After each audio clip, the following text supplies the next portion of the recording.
but I'm so frustrated. Hello to my loneliness. I guess that ignorance is bliss. Take me back to before the noon. Rewind, take it out of cue. Innocence can be a young man's game. Signed up for the hall of shame. I wish I knew how much I miss. I know that we're all screwed when we play our roles and ignore the problems.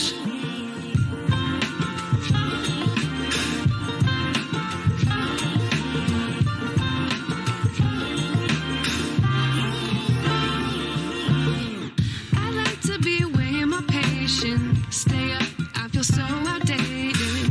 How can we look the other way? Sun is out, but the sky is gray. What would happen if I took a chance? It's always hard at first glance. I don't wanna, but I know I gotta do it. The truth is hard to swallow, I think I'll chew it.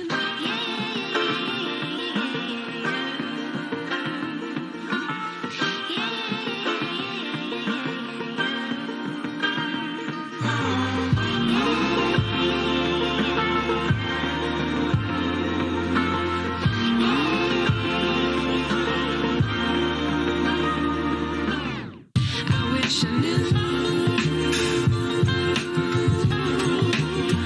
how much I miss. I know that we're all screwed when we play our roles and ignore the problems. I wish I knew how much I miss. I know that we're all screwed when we play our roles and ignore the problems. I wish I knew.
everyone, this is Stacy, and this is my presentation of our Denny's live takeoff. This is a project that is from the ground up, and we are just going to work from the top all the way to the bottom, and I will explain everything, every aspect of the estimate.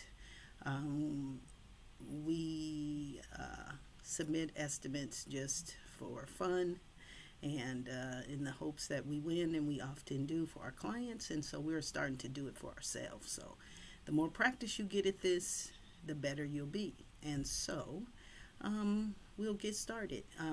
Just how I'll present this, I will try to do one trade per presentation, then we'll take a break for 15 minutes, play a little music, and then I'll come back. And I want to thank a lot of you are listening to the recorded stuff, maybe not live, but at a different time. And so I'm going to take the time to get this out. And here we go. Let's show the screen. All right, so this is a Denny's from the ground up, and it gave us quite a few different sheets, but because it's from the ground up, it has the architectural set, the structural set, the civil set, and land. Well, let's see, that's everything. And so I wanted to show the title sheet, the cover sheet. And when you are an estimator, you should really never be in a rush. And I'm not going to be in a rush today. That's why we're going to take breaks. And however long this takes, it'll be fun to see how long it takes. All right, so here's our cover sheet. This is for Denny's in Brentwood, Southern California. And it's from the ground up, so it's got everything. We're looking at the cover sheet. You know we're going to have code review because construction is different based on the state, city, in the city and state that the project is in. So code for a Denny's in California may not necessarily be the same as code for a Denny's in Tennessee, Mississippi, New York, or anywhere else. And so that's the part of the bureaucracy of America. But it's good because the codes are based on different conditions in the state. So in California, right, we have earthquakes. And so we have to have very good shear wall construction, which we'll see. And anywhere you have a lot of the elements that affect a building structure, like tornadoes, hurricanes, earthquakes, you have certain codes that you wouldn't have in other states where that's not prominent. So responsibility chart, we're going to look at that when it comes to like all of the MEPs, the mechanical, electrical, and plumbing.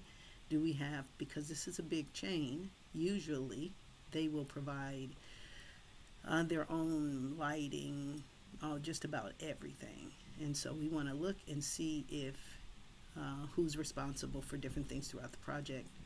Life safety plan shows where all the exits are, that kind of stuff. Cal Green, non-residential mandatory checklist, because this is California, right? These are some of our conditions and conditions of approval. All right, and so they give us an architectural site plan, the site plan, the partial site plan. What's the difference? Well, site plan may be really large, and so they'll break it out in pieces. And then they also broke down the trash enclosure. And you always have your details. And then this Denny's is special. It has an outdoor patio. So, with COVID and stuff like that, right? They want to get you outside as much as possible. So in California, in Brentwood, why not? It's a nice area. Nice weather. Furniture plan. Furniture plans typically are really good because in terms of how much money you make, because the owner typically supplies all of the furniture, right? But they just need someone to unpack it, place it, put it on the wall, and nail it down or screw it down into the ground, that kind of stuff. So these are not, if you have any experience, well, here in California, you have to have a license even for the final cleaning. but you have experience in these areas, it'll do you very well. I did put out a note as of when I started. If you wanted to see a particular trade first, let me know. But a couple people signed on and have left. And so next time I'll be doing this every Saturday, pulling out either a full from the ground up project or a renovation and doing it from beginning to end on Saturdays, usually about 12:30. And yeah, all right, noted floor plan, window schedules, all of that stuff. So we basically have everything, specifications, because it's a restaurant, right? There's a separate plan for all of the equipment in the kitchen and in our structural, which is, I always, when I have to do something from the ground up, I'll start with the hardest stuff, which is the structural set and the electrical, mechanical, and plumbing. As far as time consuming, because those may have a lot of twists and turns and notes that you have to read and takes you extra time. All right, so here's the responsibility schedule. So we pick out certain things. We can pull that all the way over. We have more room, and let's pull out the little hand. And so the responsibility schedule tells us certain things within the project, who's supplying it, and who is going to install it. And so vendor, owner, contractor. And so for the CO2 system, the vendor is going to do it. See, this is all we want to see as the subcontractors doing the job. This is what we want to see, our scope of work and here. Okay, so this is what we want to see. Glycol, kitchen equipment, contractor, utility connections, okay. But the kitchen equipment itself, see, it's all the vendor. So we wouldn't even worry about that. And let's look at the walk-in freezer and cooler. So the vendor is supplying it and installing it. Good. We don't have to worry about the doors and the walls of the cooler. Sometimes the GC has to do it. And this is all the owners doing the artwork. And then ceiling, flooring. See, that's all a ceiling, floor, and now let's go to the finishes, the furnishing, the site, specialties. And we probably have to look at each of the individual electrical, mechanical, and plumbing plans. There's the rooftop unit. Fixtures, plumbing, electrical has to be here.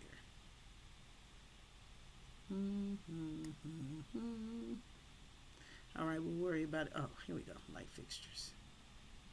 So we're looking at the contractor. Oh, the emergency ones though, yeah. Emergency exterior, okay, yeah, no, that's all us. So they'll give us a supplier and we get them from the supplier. We don't get off easy on Denny's. All right, so some doors. Let's get to and all of the other stuff that we whiz by that we don't really care because we need to start making measurements. So here's the partial site plan with a zillion notes. So what do we have to do first? Okay, so the site plan is all of the new construction, not the utilities, not underground utilities, but all the new construction outside the building. And so what would we have to do? Sidewalks, special kind of concrete here. So we'll read all of the notes. We have the arrows here and there. And there's a price for all of this that we can find in the cost book, including all the stripes, no parking, This is one of those graded things. Those are hard to find in a cost book. So normally something like that, you know, the orange little grates, something like that, you would just find on the internet and figure how much the cost is per 1 square foot and equate it to as many square feet as you have here, or in total. I'm sure this isn't this may be the only one. Yeah, see, there's one here. So that's how you would take care of that. All right, so let's look at the coded notes, or the key notes. Signs, light pole base. Okay, so the concrete contractor would both work on the site work. That would be a separate estimate, as opposed to the foundation, which is what holds the building up. So those two, foundation would have nothing to do with this. Any interior, anything wouldn't have anything to do with the site work estimate. So we have to build a 6-foot high masonry trash enclosure with steel gates and paint it to match the building. Parking signs. So when we see the sign, we always have to assume we have to, in terms of concrete, the footing for the signs and for the light pole bases, as well as the, you know, walkway, asphalt if it's different. But of course, a good set of plans is going to give us section views of all of the concrete, asphalt, the bedding, the thickness of each, and everything. Okay, so this plan does not have a landscape plan. I don't think, I looked through all of them, but it says, yeah, that's under a separate permit. Oh, it does have a landscape plan. Well, yeah, it would be, it's under a separate permit, but we're still going to work on it. I have high hopes for one day. All right. All right, so we're going to start with the foundation. S101. So what's the foundation? The first thing you always see in a structural set, and this foundation, basically, we're going to count posts and the height of the posts. We're going to look at building section views to determine the height, but we know how many we need.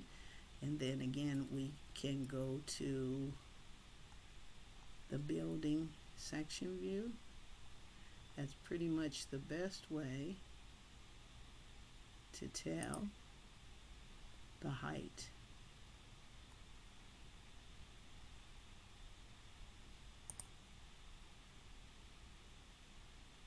And those would be, the height would be, I'm going to go with, the height is going to, of course, go to the ceiling. So you're going to go with the taller or the higher of the heights. But then we're not nowhere near finished. So, all right, so we'll come back to shear walls and how they're going to be built. All foundation items. Okay, so when we look at the foundation, we know we need to think about the continuous footer, and it's broken down in a lot of different aspects. If there are any column pads, we need to account for. And in this case, whatever this is they got going on, this, what they try to give you a 3D version of this, but all we're going to do is make sure we have a good idea at the section view what this is, and then we'll say, okay, we have that many linear feet of this, so that'll be interesting. All right, so we start off with, we got to scale it, and these are good plans, so they are to scale. And now what I always do is measure the sections by lengths. Then we go to the section view, and then we know how to apply that length to the section view that we're looking at. And so the main continuous footer basically is the 2 over S3.1. Not really. That's 4. That's 2. Oh, you know why? Because this is at, if we notice, this construction right here goes from here to here. And you see it's different. And that's the thing about your plans. If the design is different, there's something different about it. So what this is the storefront, but it has not walls attached, but some kind of glazing, storefront glazing. So we're going to count this whole from here to all the way around to the other part as section view 2 over S301. So yeah, we always start the hardest stuff first. That way you don't wear yourself out. And I have to fix my light. Do the hardest stuff first, and it'll make measuring your square foot of flooring feel like a breeze. So 2 over S3.1, and then we look at each of the section views. And so we're going to go from basically right here. So we have to measure our section views, foundation. So we're going to go to this and look at the construction, and that's where we'll make our material quantities from whatever that section view is telling us, and then stop, and then the rest 4 over 3, and then I think that's at the doors or at something. At the doors, the rest of it is 4 over. Continuous footer is what we're doing. We're measuring the length of the continuous concrete footer. 4 over.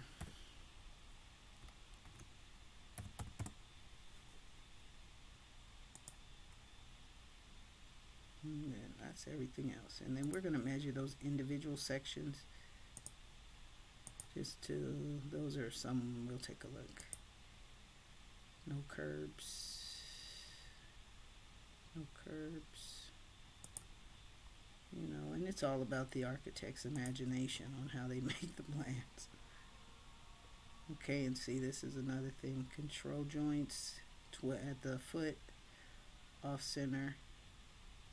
Okay, so they're giving you here, but we gotta make sure we account all the way down. So then we have to go and do separate. Measure from there to there. Hopefully that, well, no, that's not. I'm sure that's more than a foot. That's got, right. That's 6 feet right there. So yeah, they're just showing us that's what the blow up version of that. So, but we have to do that too. All right, so let's get this thing 3 over S3.1. And again, we'll make the measurements and then look at what they are, what the construction of it is. 3 over. This is terrible light. At the break, I gotta fix my light.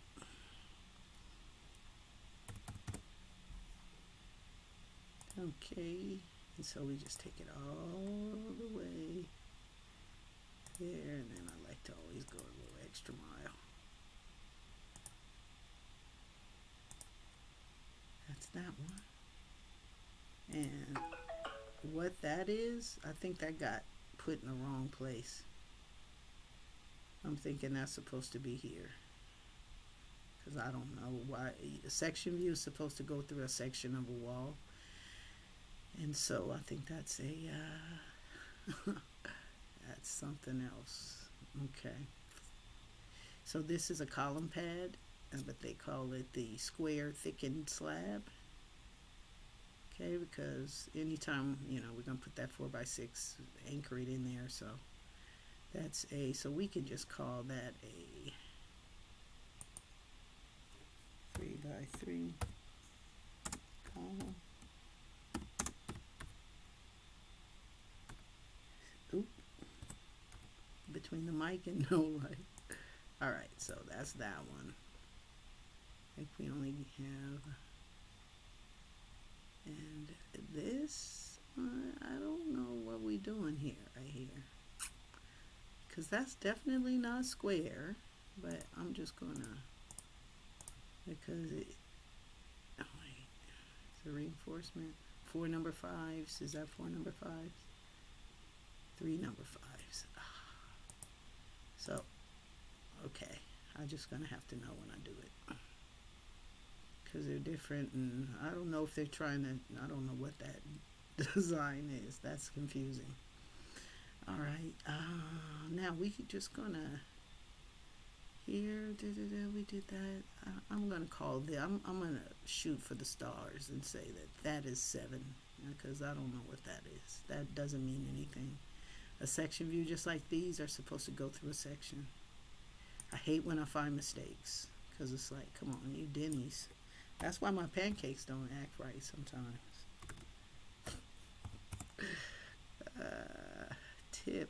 Tip though. Okay. It says tip, meaning wherever I see this symbol, but I don't even know if that's right or wrong. Where do I see this symbol? That's the only place I see it. So, funky. But you know what? If we do enough of the right thing, that won't make a difference, because our foundation is our continuous footer, making sure the thickness is right, making sure your, we're going to count these little pieces of whatever that is, 9 over S3.1 for that length, 9 over S3.1. Let's get that one.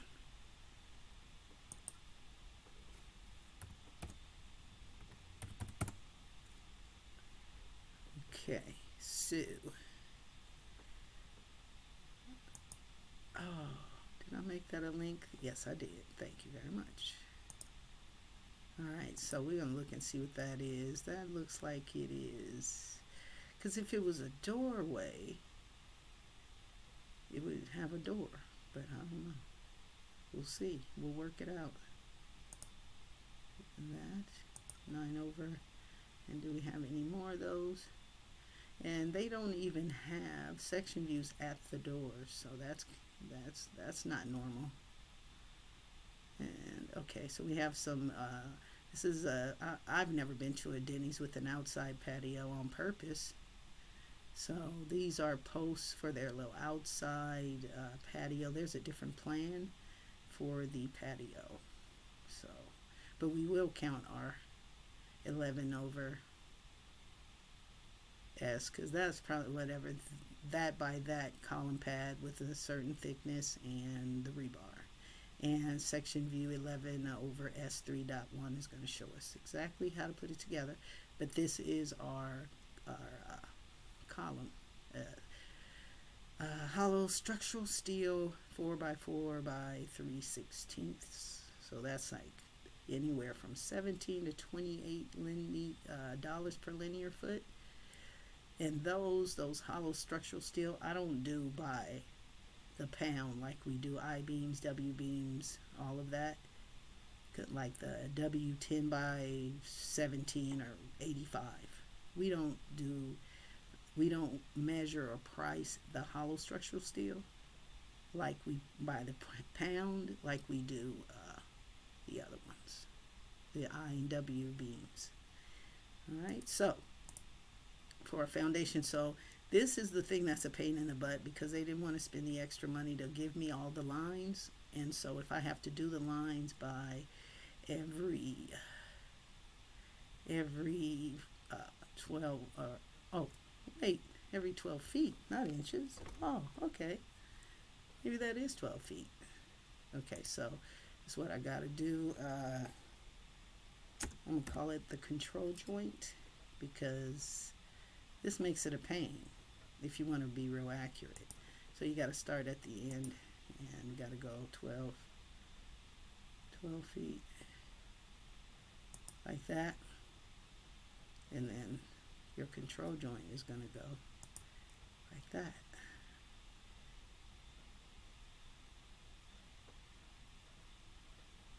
For that one, and then I guess you could do it that way.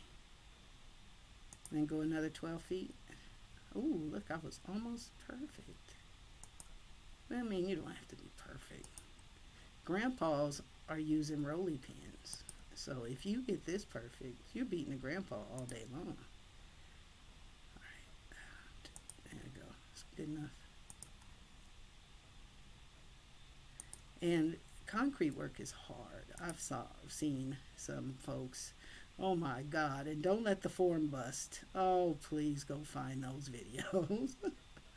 And you know, these aren't, I mean, these are some folks like in the backwoods of Tennessee. These aren't the most sophisticated. Oh my God, you should see them walking around, running around. And they got half the stuff they need to do the job right anyway.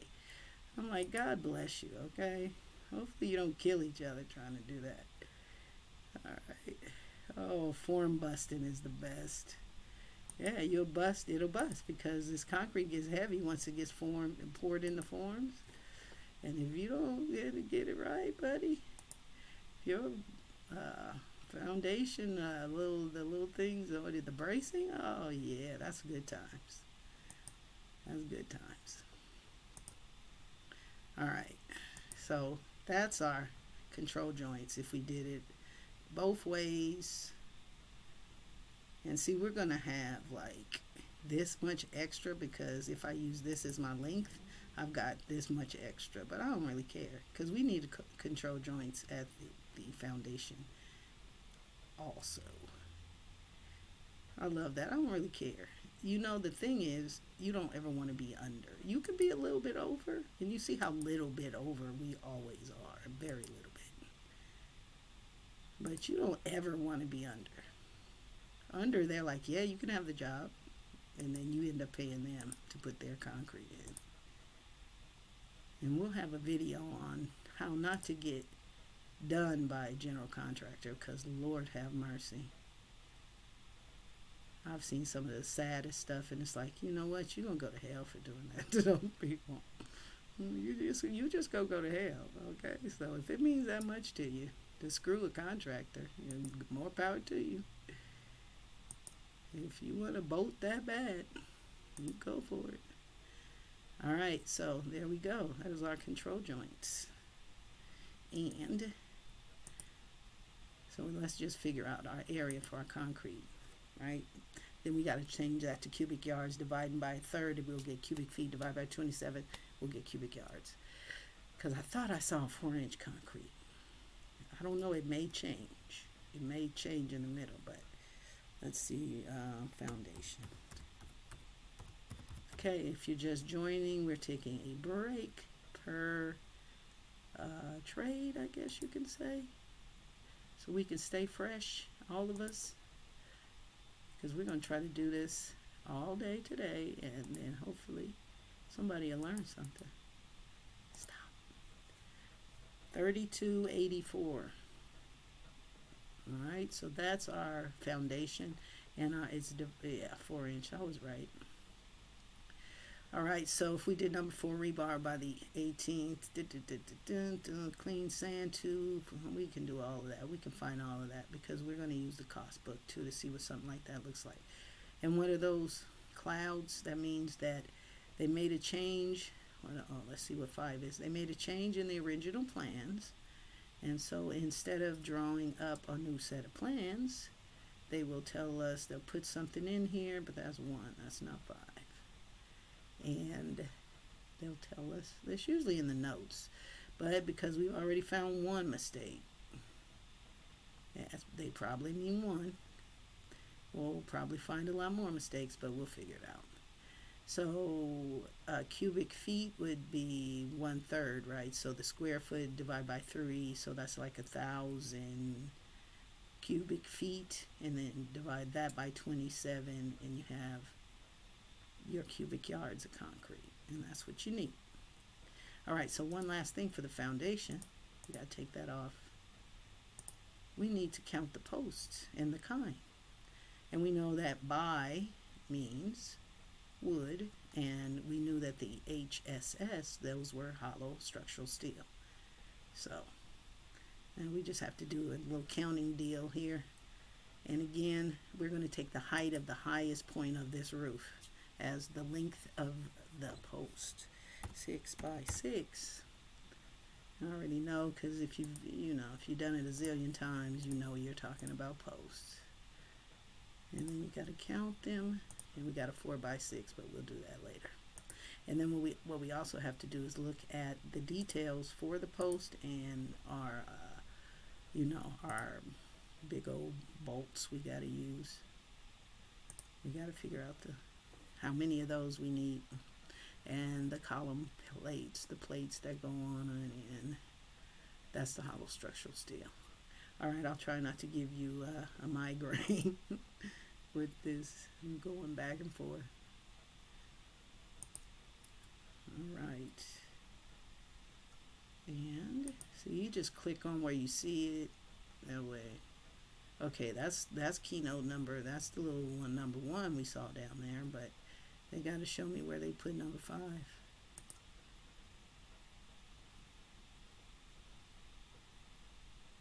Okay. See, square, but that's not square. So I don't know. Square in what universe?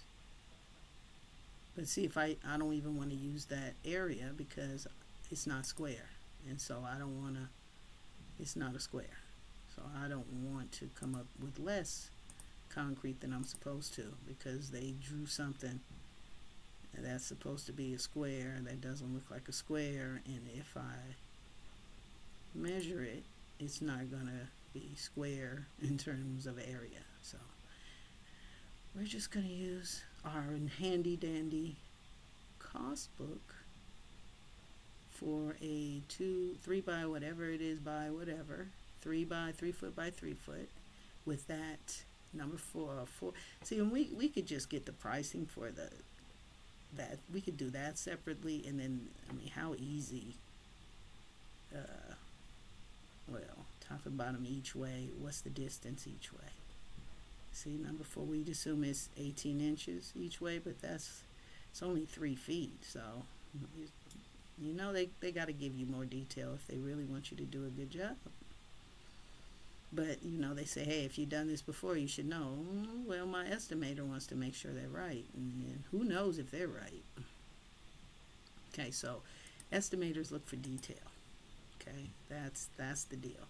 All right, so we have some 4 by 6, and then we'll look at the cost book again to see what the cost it's going to be per linear foot. Oh, I put it there. I'm not, and see, and then I'll go, oh, did I mark it? It's like, yeah, you put it in the wrong place. Mark the word, that way you know you did it. Like that. I didn't mark the word, so I didn't do it. Is that 6 by 6? Go. All right. Mark the word, Stacy. That's what I tell my students. That way you always doing the same thing. Okay, so doors and stuff, we don't care. This is the structural set. Doors are in the architectural set. They're just showing us where the door is. And then I guess the change might have been that post right there. But an estimator's job is to price and measure what you see, not what you do not see. And what Grandpa told you because of the last one. I need to leave Grandpa alone. I'm a grandma. I don't know why I say Grandpa. HS. Oops, that's a Z. See? I'm a grandma. Oh, what happened to my caps? I like all caps. I'm a grandma. HSS. What is it? 4 by 4 by 316. 4 by 4 by 3. All right. We want to name everything because if we're doing a zillion of these, we're going to forget. See, yeah, because we'll get to the outside patio. All right, so let's just measure this because this is square. So yeah, this is a 4 by 4 pad, column pad, 4 by 4. And you know what? If they don't give up, well, they will.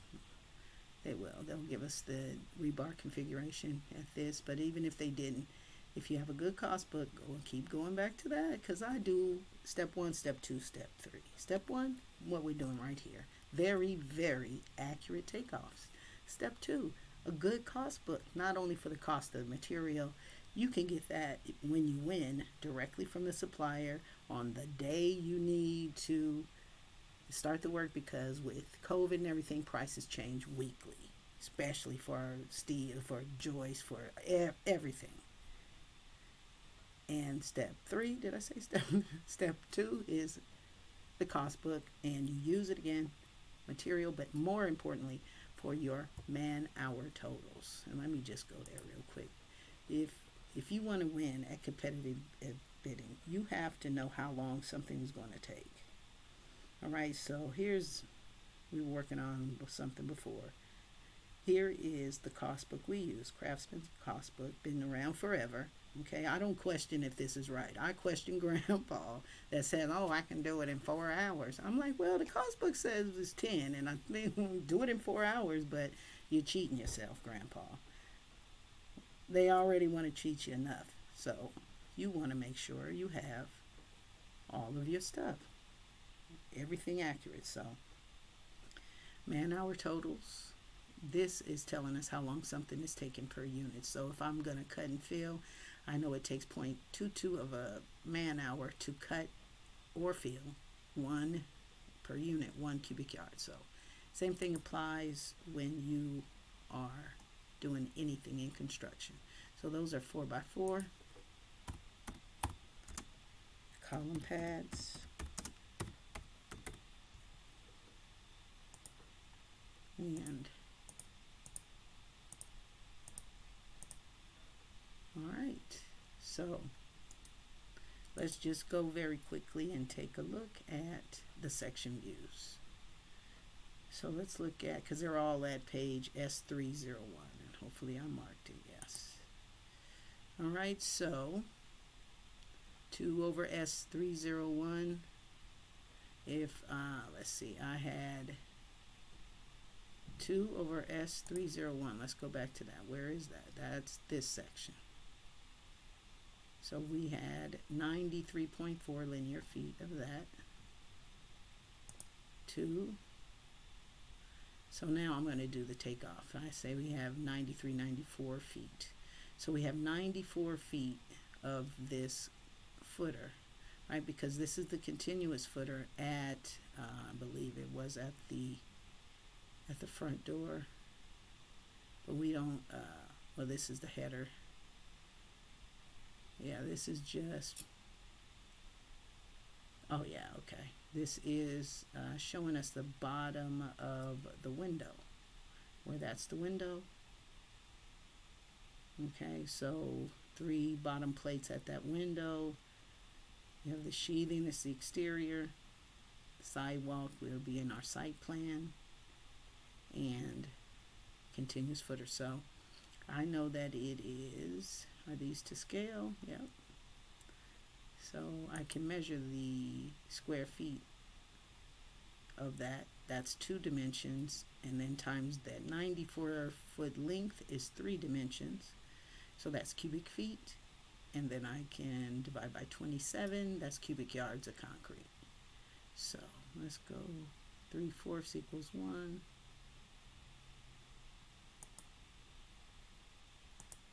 Okay, so my continuous footer, and I don't need to consider this because this is our slab on grade. This is our continuous footer.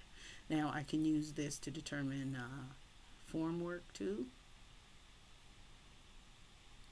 This length times this length, or plus, I should say, or however you want to do it. You can, I mean, however you want to break that up, but this length and that length is your formwork times the total length of that, and that's the way all of it works. Whether you're doing this type, and that's inside the building, I believe. We've got some structural inside the building. Or this one, this is also at the exterior on the other side. And so this rebar really is not the same as this going through the slab on grade. So you have to calculate this separately.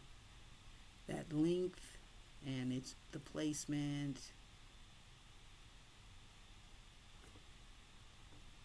Should be pointing at all of it.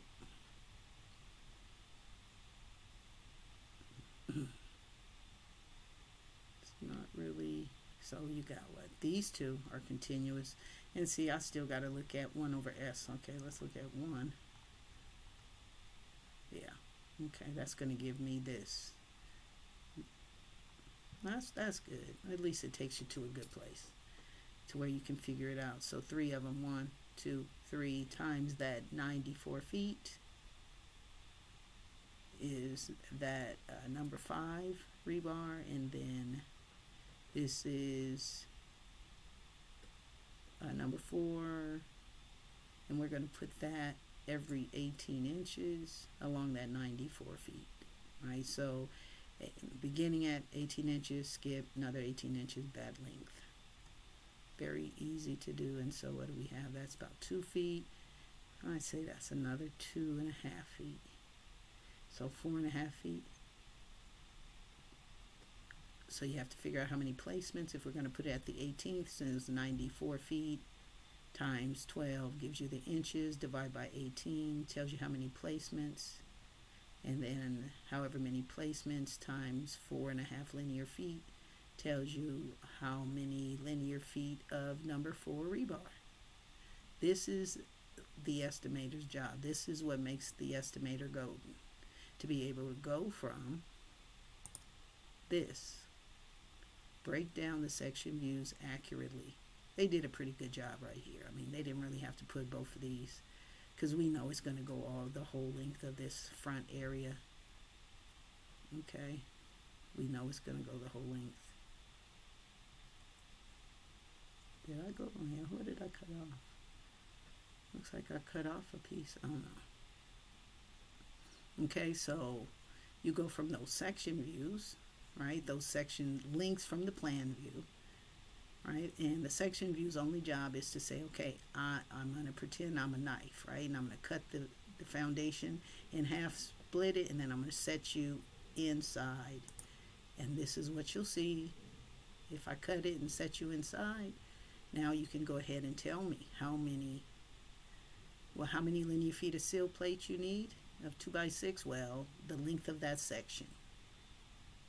So probably, you're going to need that the whole perimeter of the building, but you need it every section. How many of these do you need?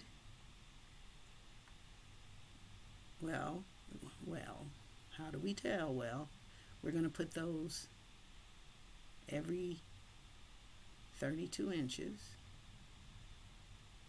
Okay, and we're going to embed it 8 inches into the concrete slab. Okay, and so, 94 feet times 12 is however many inches, divide by 32. That's how many of these you need, because that's how many placements you have. So, that is concrete. That's all of your foundations. Okay, you just have to go from the plan. We got our area. Figure out all of how many, count your posts, and then you put your estimate together.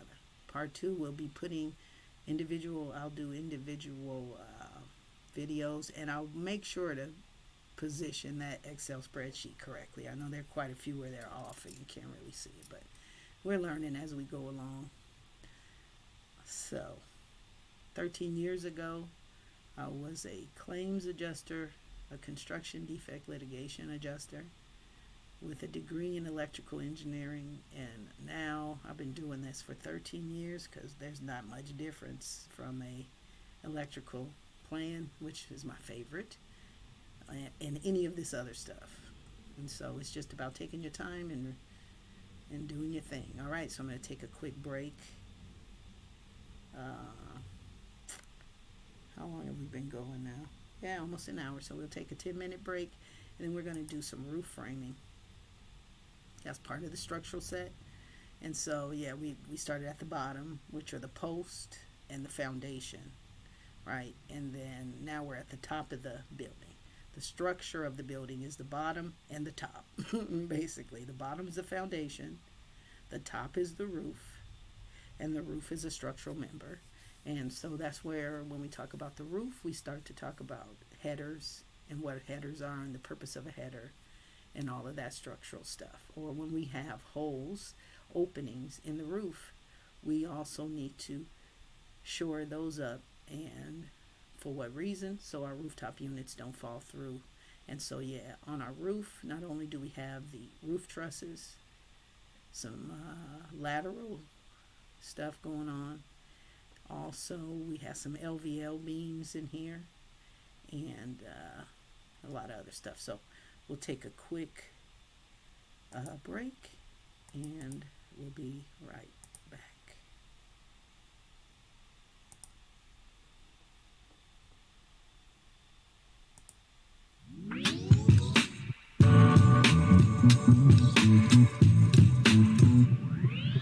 I'm just trying to give you something spooky to forget.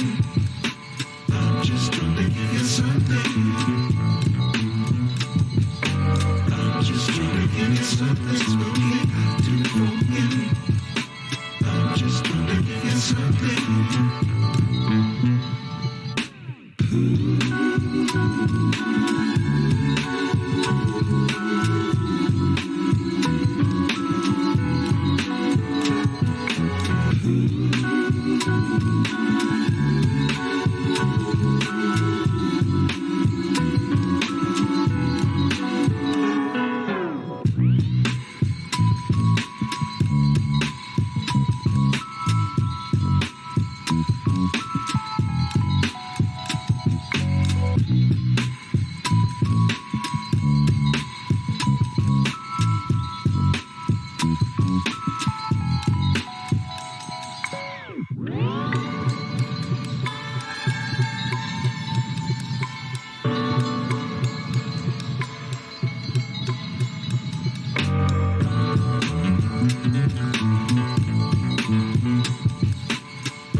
let's work on the structural roof framing, and let's see what we have. So this top of the building, right? So we're going to have some section views that pertain to the structural. So we'll look at that last. But this Simpson EPC is part of our shear wall construction. And so we just have to note that, and note H3, the shear wall. And they're usually at the corners. Okay, and so H3, and it's going to go the full height of the building. Built like this, right? So it's going to go to the roof truss. Okay, shear wall H3, H whatever. Let's see, H3. Do they have? We don't care. We just know we have to build shear walls, and H1, H2, H3 is probably just based on the type of the bolts that we're using or whatever. So just know that shear wall construction, plywood, certain portions of the walls, and then the ends are 3 king studs. We have 2 here, 2 here. Okay, and tons of nails and the bracing. Okay, shear wall construction. SP6, Simpson SP6 tie at double stud under LVL, not required at hold down locations. Okay, so a hold down location, if it's here, it's not required. Alright, so let's go to roof framing. Okay, so what are we dealing with on the roof framing? How do they represent the roof framing? Well, prefab roof trusses, type 1 at the 24, so every 2 feet off center, and we break it off here. So they're breaking it off in sections from one arrow to the other. So that's just how we will measure it. Okay, and these are our let's see what we got here. This is just the end of the building. It's nothing noted there. Okay, and so I'm going to go ahead and make sure we set the scale. Where are you, 1/4? Okay. Let's see, captive air drawings, right? That's the HVAC units, and so it's going to tell us, you know, refer to those on the roof curb and da-da-da. Truss supplier to provide truss blocking design for 350 pounds per linear foot. Da-da-da, da-da-da. And yes, they should be designed for the RTU rooftop units weights, but we also have to apply or provide additional blocking just the same way we do in the headers, for the headers. Okay, so yeah, H3, I'm thinking that's probably the headers. These are openings, our window openings, our headers, and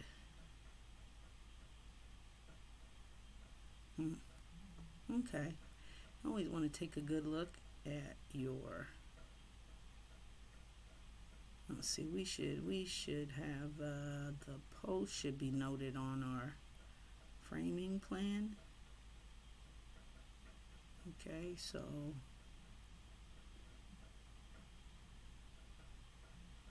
yeah, okay. All right, so what do we do? Let's do the H, the headers, I believe. And we'll go through the set because everything should be H1. Here we go. Yeah, those are our headers. So 3.5 by 9.5 LVL. H3 is this. Okay, so we have a cost book for that. All right, let's look at that real quick. And LVL beams. LVL. There we go. So we got everything here. Now it's 1.75. What is ours? And then that's by the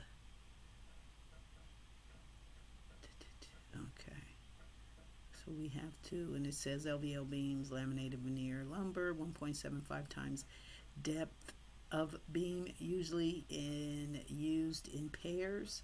Use insulation cost for glue lam beams above. For insulation, use actual length of beam. For a 2-ply, use 1.15 times the length of beam for a 3-ply, and a 1.25 length of beam for a 4-ply. Okay, and they're talking in terms of the 1.75. And then the part I love about beams, okay, right here. This is the part I love about beams. Okay, so this is how we do beams. Now, you have to, okay, so let's read this. Typical cost, and I mean, again, Craftsman cost book's been around forever. This is what we use. It's very accurate, and it does definitely come between 5% of local price. I have never, never had anybody say that these prices or these are off in any kind of way. So these are very reliable. So when you're dealing with beams, right, you want to think about, okay, a real beam, you got to put the holes in them, you got to put the braces on them, you got to attach, right? You got to do all of that. So the cost book is going to give you a good way to determine that. Okay, so steel connectors and shoes for laminated beams. Okay, typical, here we go, typical per end connection. Okay, so per end.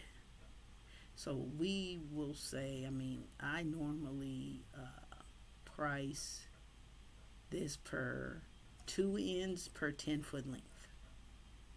So if I've got 50, right, feet, that's 5, that's 10 of those. Okay, now that's splice connection, and then to drill the holes per hole. How many you have in each end of the beam? 4, 6, no, at each end, 4, 6, 2, got to figure that out, that cost, and then to install the beams per linear foot. Okay, so these are all things to consider in your cost of your beams, and you'll be very, very, very, very, very close. Okay, very, very good. All right, so let's go back. So, right, so they're talking, our cost book gave us 1.75. How many layers does 5.25 make? And so that's what it's talking about. Okay, because they give us these, but it's that it's based on 1.75, and how many of those create that. Okay, so structural, you gotta really take your time and make a few mistakes, but the main thing, just the section views, they take time. You got to go to your section views and figure out what you need at each section view, like we did for the concrete, and count. It's showing you a section, so it's showing you at one point in time, but based on your plan, you're doing this at the 16th. What's that mean? You're doing this every 6, you're doing all this, not to mention the continuous, right? So for me, I'm a nerd. If I have to do my cubic yards for something like this, I'm going to break it down to this, which is easily a rectangle of an easily determined amount, and then I'm going to break this one down, and I could break that into another one, and then I could break that into a triangle. There are formulas for all of that. There's formulas for this square foot, there's formulas for this, how many square feet that is, and then there's a formula for the area, volume, area of a triangle. Okay, especially a 90-degree triangle. 1/2 the base times the height. See, when you are a school nerd and your parents wasn't playing with you and sent you to private school, comes right out your brain. Because, parents don't play when they pay for your education. All right. So we can do that with all of them. A square, and then make a nice sweet little triangle. We got all, add that area to that area. You got it. Times the linear feet is area, is feet cubed, divide by 27 cubic yards. You have to do that with everything. They're telling us something here too. So let's see what they're telling us at 2S401 for the roof sections. Okay, so we got 2 here. We've got 5, 4.1. So let's look at 2 first. Because how many linear feet of this do I have from here to there? Okay, that's where 2 is. That because they put it dead in the middle. So it's like right here. And then you have a header over the door. Header over the door and probably window. And that's an awning. Okay. We don't care about awnings. But see, it's going to show us if there's some type of lintels or metal something. Did I turn my speaker on? Yes. Okay. Oh, God. Sometimes I don't. I've had a few. I know you guys, like, the ones I get one listen. I'm like, oh, the speaker must be off. I'm trying to play music and not have a reverb, and then you forget to turn the speaker back on. All right, so what are we doing? I would do the headers. I did already say that. But just trying to show you how we're going to price those headers, where we find those. Good cost book with a search. I mean, that search engine isn't the best, but it knows the typical stuff. All right, so let's do H1. And I would say, don't ever think you shouldn't, watch, there'll be no H1. Don't ever think you shouldn't bid on something, because I swear to you, I bid on the first time for one client. I'll tell you, and I haven't seen him since, about a $3 million plumbing job. And he won, even though we overbid, but he still won. Because of some demo. It was kind of overbid, but I was like, well, you got room to play with. Don't add change orders and stuff or something. Be good so you get something like that again. But you never know. I mean, I met him one time. I think he paid me $350, maybe $6. I don't know. I think I did 2, and each one was $350, something like that. But it was over $1 million. Okay, so never think you should not bid. I say that to myself. Like, just bid. And you have material costs. You can hire somebody to do the work. I've been doing this 13 freaking years. It's time. Everybody calls you for the hardest ones. It's time. So, I'm teaching. And I'm starting because I call myself the construction queen for obvious reasons.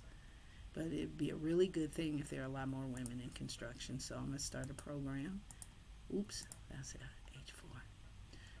H4. To produce more construction queens out there. So if you know any women interested in the wonderful world of construction, I will teach them for free.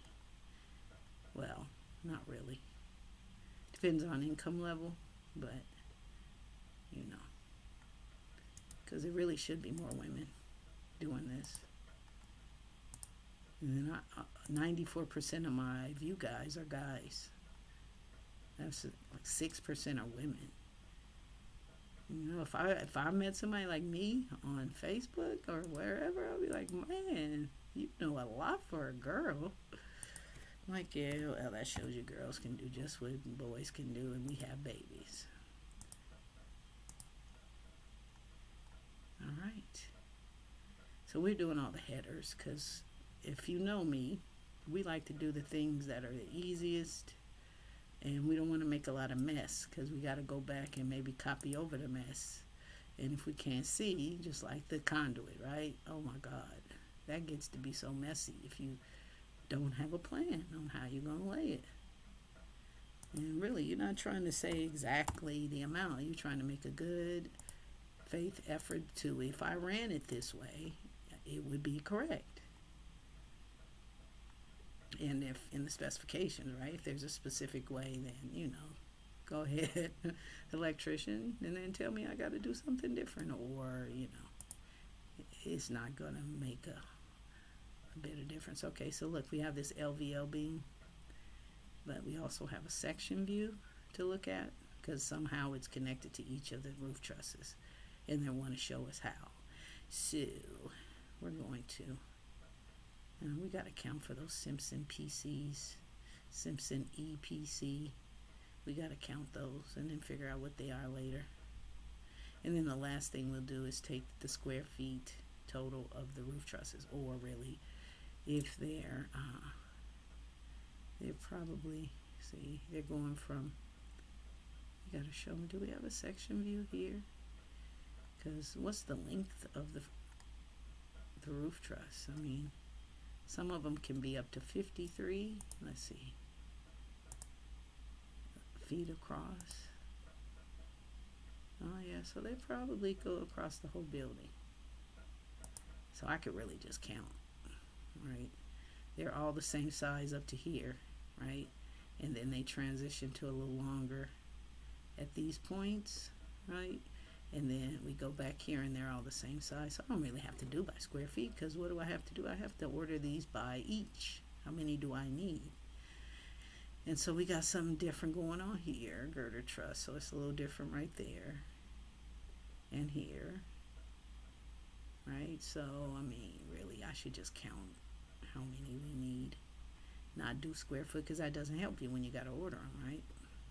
That's the difference between cost and material quantities, because, yeah, in a cost book, it'll give me the cost per square foot of these type of truss. So, but really, is that practical?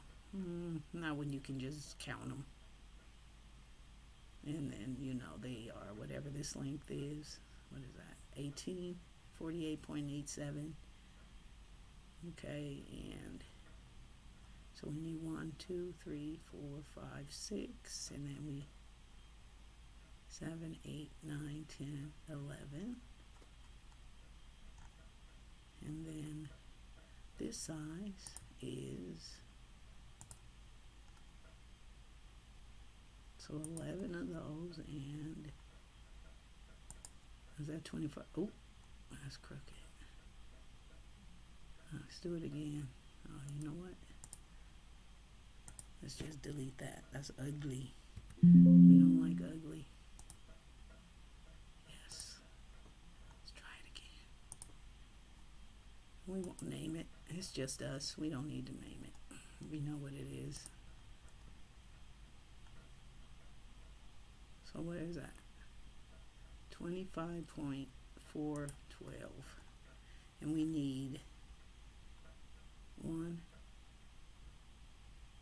2, 3, 4, 5, 6, 7, 8, 9, 10, 11, 12, 13, 14, 15, 16, 17, 18, 19, 20, and girder truss. See, and I'm not a truss girl, but, you know, we need one of those, two of those at that same, I'm just counting. Yeah, 52.37. So there's some reason, something about 54 linear feet is the maximum distance you can use for these trusses. So, all right, so what do we do? So, you know, we got the ply, we got the trusses, we got the plywood, we got the insulation, and we got the roof. Okay. All right, so, and see, we have something like this going on. 2x4s, and this is for, you know, I could count that too, right? Because they're all the same length. I can count how many 2x4s, That's why the plans are to scale. So they're to scale, meaning if I measure something here and it's to scale, then it's physically in real life going to be where it looks like it's going to be. And so I can count those. Look, we have them here, there, or I could just do it by the square foot. But I'm just going to do it by the square foot because why not? We already did the trusses, but we could price it. And then, you know, when we really go and, oh, look, they already did the work. Oh, come on. Yeah, let's count them. Because we need however many 2x4s. And they need to be that long each. And they need to go like that. So, if we see something like different, then no, we won't do it like that. But it appears they all the same. So let's see, are these two the same length? No, because this is something different going on at the LVL being, okay. I always try to make my life easy by saying, okay, if I count it one time, then I could just say times 2 because it's the same thing, same length, but it's not. So you don't want to be lazy if it's not appropriate. All right, but I will. LVL. 5.25 by 11.25. That's why you need that music I gave you, right? Because this will drive you nuts and make you go to sleep if you don't have some kind of something to make you not go nuts and make you not fall asleep. You just have many dreams about how much money you're making doing this for somebody. That make you not fall asleep. Actually, that make you hurry up, finish so you can get some more. Ta-da. That's really how it's supposed to work. All right, so let's do these. We're gonna count. We're gonna do the counting method. 2 foot 6 inches. 2x4. Oh, look at that. 2. Oh yeah, that was right. 6 inches. 2x4. I'm really typing with like special because it's raining and I love the rain. So I'm like, okay, I want it nice and chill. I do this all day in the rain. That's so cool. Like my grandson say, that's so cool. All right, we got one there. Is that one? We just gonna say because you know it won't hurt. Let's just do all the ones we see in our little circle. Frame this, and then we'll move it. That one there, there. That's where that little stops. And then let's get it. Da da da da da da da da da da da da. See, I should have a marathon. How long does it take to do electrical estimate? 10,000 hours. All right, let's see. Girder truss. You know what? We're just gonna, just for the giggles.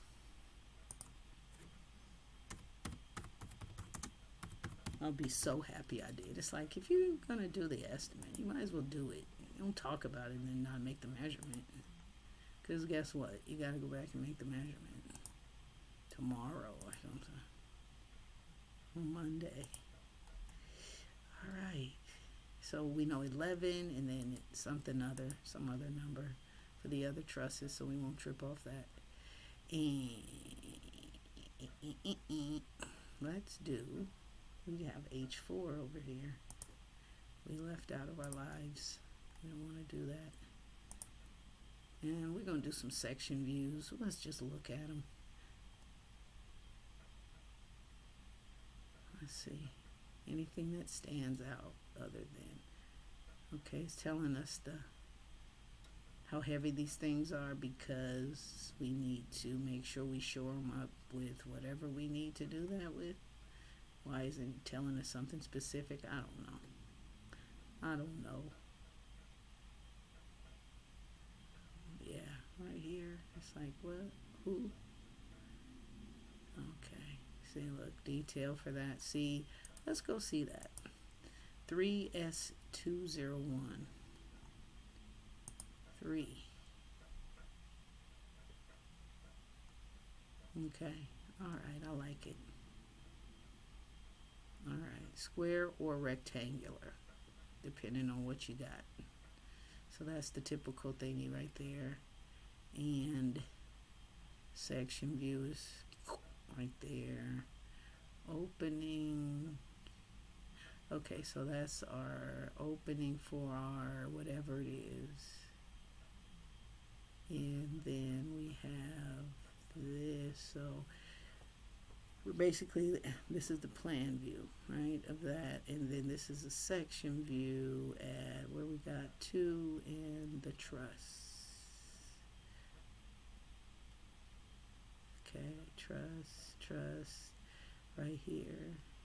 So 2 Simpson, need 2 of that between where we have 2 section view and the truss.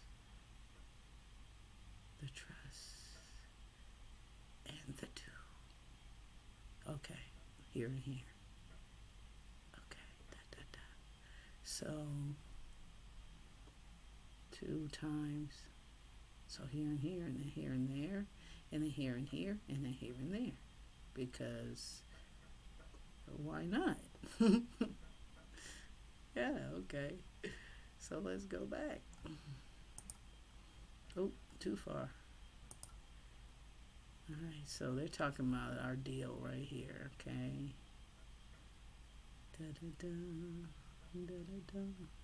Okay. So it says square or rectangle. So we have this. And so each one of those we have to, everywhere basically, everywhere we have this. Okay, we have to do that. Now, like right here, square or rectangle, it's all of that. So that's rectangle. And then, oh, that's going to be nice to do separately. So what I would do in the structural framing, okay, MAU1. So they would know how many linear feet, how many of the little ties, how many trusses do we have coming between the ties. And our thing here, right, here, wait, where's our thing? Right here. So here and here, here and here, right, our thing, only on the edges. I don't know, they see how crazy that is if you're really like trying to get into it, right, between the trusses and our rectangle, the ties. So here's the truss, here's our rectangle, or here's the truss, and here's our rectangle. I'm so confused, but I'm not, because that's how you do it. But then, of course, you have to do it for everything.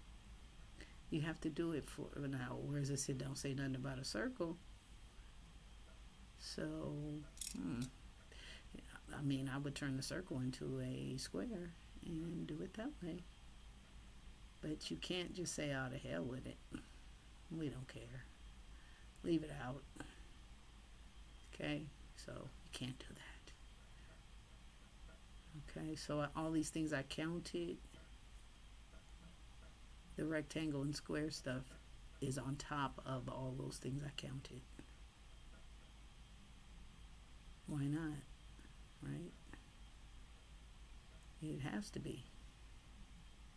Okay, so crazy. All right, so let's look at some of these section views. 5, 4S. Let's look at 5. Let's look at 5. So what we got? Okay. Header, we got that. We know where that's coming. Oh, this is at our awning. Okay. And then this. 4x blocking, typical with Simpson. Very interesting. Simpson, okay. So yeah, top plate, 2 times the top plate only at our awnings, and then 1. So you got to do that math. 3 times at the 6, so 6 inches. What do we do? How many linear feet times 12 divide by 6? That's how many 10D nails you need. Boop, boop. Blocking here, there, and then you need some more nails. And the Simpson typical, just at that one location. 2x6 wall, yeah, right, or exterior wall, truss, header. Oh, isn't that nice? That's really nice. All right, so deck. You know we need the deck, right? But we'll look at our roof plan and roof in the A set, right? Not roof framing. That's different. So roof finish is in the A plans. Roof framing is in the structural set. And the nice little parapet wall. Cornice. Oh, that's going to be nice. Oh, that's going to be on our exterior elevations. That's where we'll get all everything about that. Our roof or exterior details. He'll give us all the info, and you see we're in our structural set, so it's not going to give us information about anything in any other set. So even if like this says 2 by, 2 by, that should be a clue. That 2 by what? It's like, okay, well, I kind of already know it's 2 by 6, right? Because the exterior walls are 6 inches, but every set of plans, just like this, is telling you 2 by 4.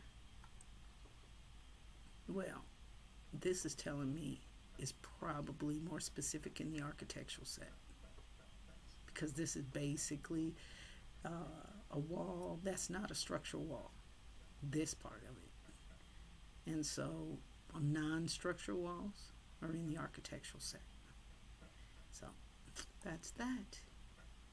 And then all the little section views and how things are wherever they are. Everything needs to be nicely connected at the truss. So it shows you. All right. So that is the conclusion of the takeoff for the structural set. And our shear walls, okay. So I should be looking for a SWA, SWB, and C mark. What is the difference between same, oh no, C is this anchor bolt, at the 4s. Okay, and I basically, these shear wall plan, these are the shear walls, but I don't see a SWA on this structural plan. I don't know, maybe I'm tripping. Oh, yeah, maybe you are. There they go. And it tells you how many linear feet, too. Right, so again, as this is SWC, that's the last one, SWC, so you just measure that.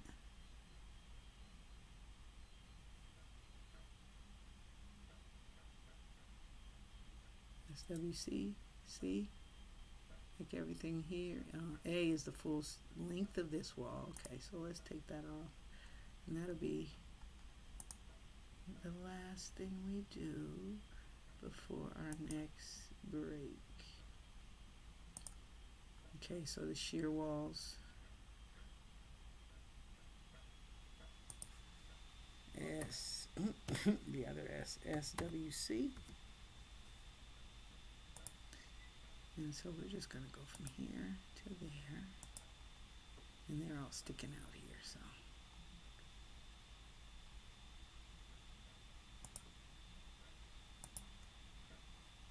And here's another one.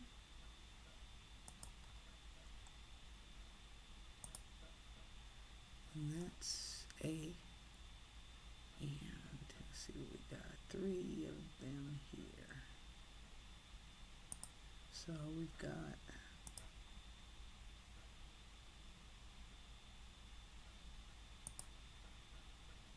shear walls. Let's see, and then we'll measure. I think I saw a B inside, or maybe.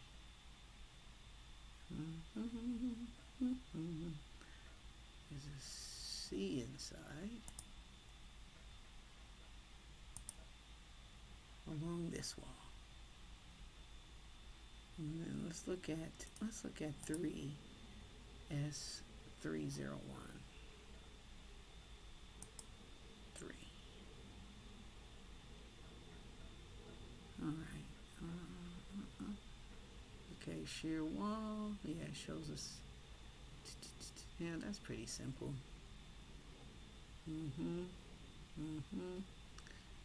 Yeah. Okay, that's nice.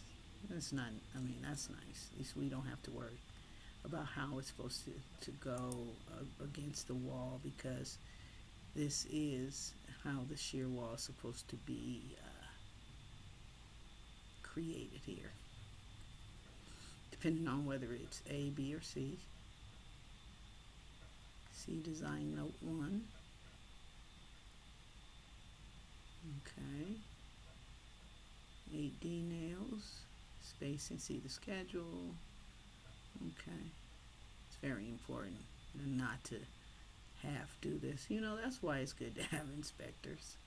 Because, if you don't do this right, this is a major structural portion of the wall. So, skimping on the nails and skimping on the supports, man, you would think nobody would, but they would.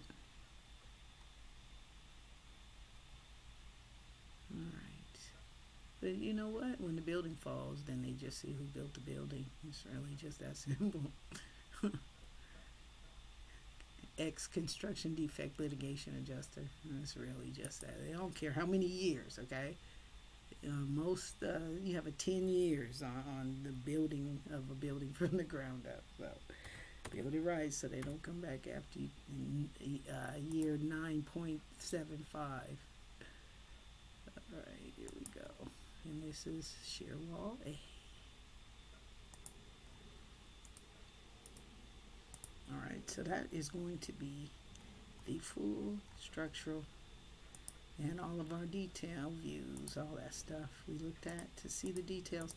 And now we're going to go on to the mechanical set.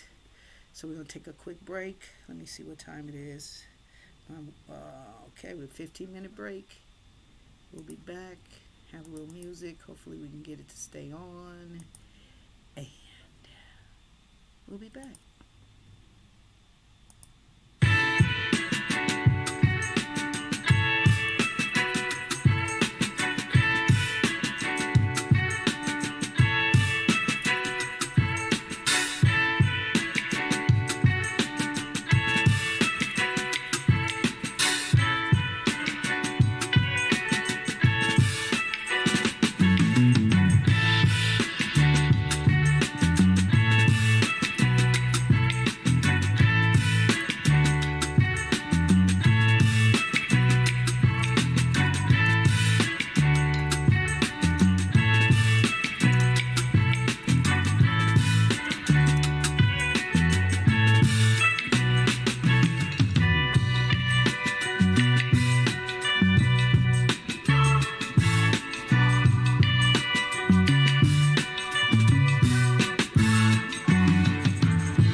HVAC. So what are we doing? We're doing a full takeoff live every Saturday from 12:30 p.m. Pacific time until we finish. So here we go. HVAC plan, what do we have? We have 4 rooftop units, 3 for the dining room, 1 for the kitchen. CFMs, we don't care. We just need to make sure we put everything in the estimate that the HVAC professional needs. Okay, we don't care. CFM, cubic feet of air per minute. So all we have here really, let me stop doing that switching around. Rooftop units, so air conditioning units basically, and the however many we need is based on how many square feet of area we're trying to heat or cool. And so this is what, a 3,800 square foot building, so we basically need 4. So you can do the math on maybe how many, and they're all train units. Let's see if we can find out how much air each one gives out. So the one for the kitchen I think is the biggest one, yeah, because we're cooking, right? So we have exhaust fan, the hood, that's the one. So yeah, we need a lot of cubic air per minute moving through that kitchen and then the dining room areas. Okay, and then the exhaust fans, always see the same, either captive air and let you know it's the kitchen equipment pretty much. That is the one that is used most for HVAC units in kitchens where the building is has a kitchen. You always see captive air, the hoods for the kitchen equipment, and all the fire components, especially in a kitchen, that is associated with the HVAC plan. So you have to make sure you have to use the fire duct and all of that at the kitchen areas, which are way more expensive than the regular HVAC duct. So you got to read your specs very closely, but anybody doing this for a living knows that, right? But as far as the estimator, you got to make sure you include everything that you need for the connections and for all that stuff based on the plans and your knowledge. And then the HVAC professional can fill in the blanks and fill you in if there's anything major missing. But, if you've done this enough, you've got it, or you've got it close enough. The main thing is to make sure, count your equipment, count your grills and stuff, but the main thing is to make sure you have all of your linears right. And again, we have these. This is our HVAC plan. So our supply grills, return grills, okay, and so I could take a look here and see that the size of the neck of the supply grill is always a concern when you're doing your takeoff, because you don't want to say, okay, 24 by 24 supply grill, but then the price is based on the neck size. And so, you don't want to have to go back and count. And so you want to make sure that you are counting or doing the takeoff based on the duct size, which is the same as the neck size of the supply grill. All right, so I'm going to do something like SD, because they're all the same size. But this one is the little smaller ones are usually the for the fan. And so, does that give me a? Oh yeah, okay. All right, I'm hiding it for myself. Let me cancel that. I'm just gonna see SD10 because they do name each of them, but they have one name but different neck sizes. Let's see, what's that? Yeah, that's A. 10-inch neck, grill A. Okay, so I'm gonna go back, double click. Oh, and I just deleted it. Double click on here. SD A.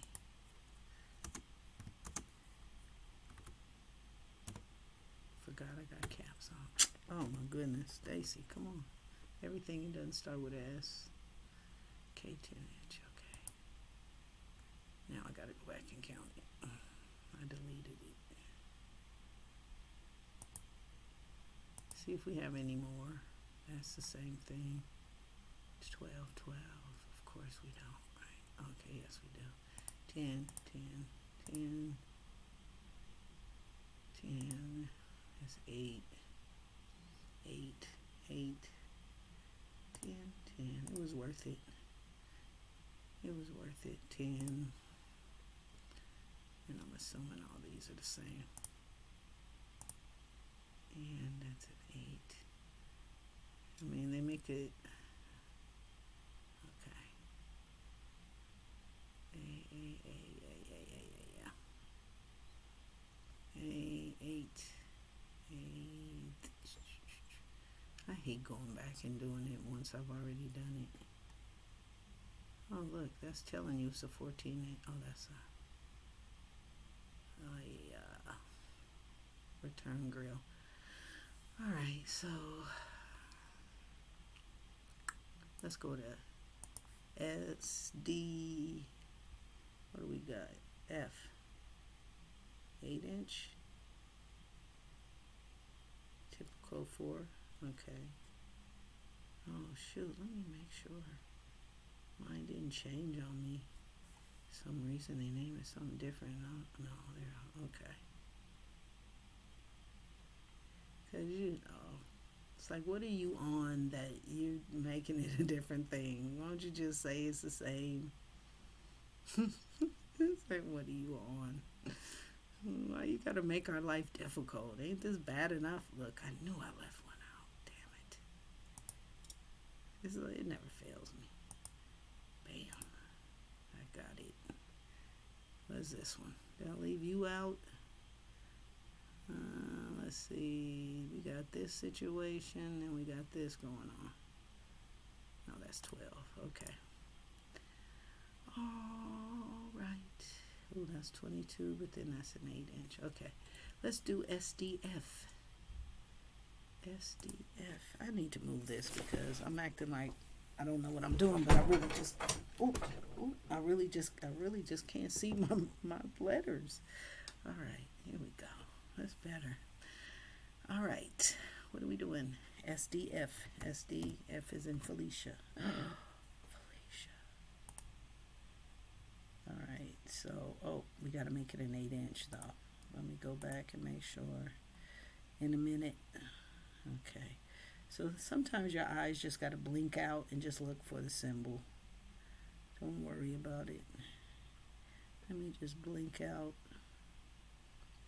Oh yeah, we had an 8. That's an 8. That's an 8. That's a C, but it's an 8.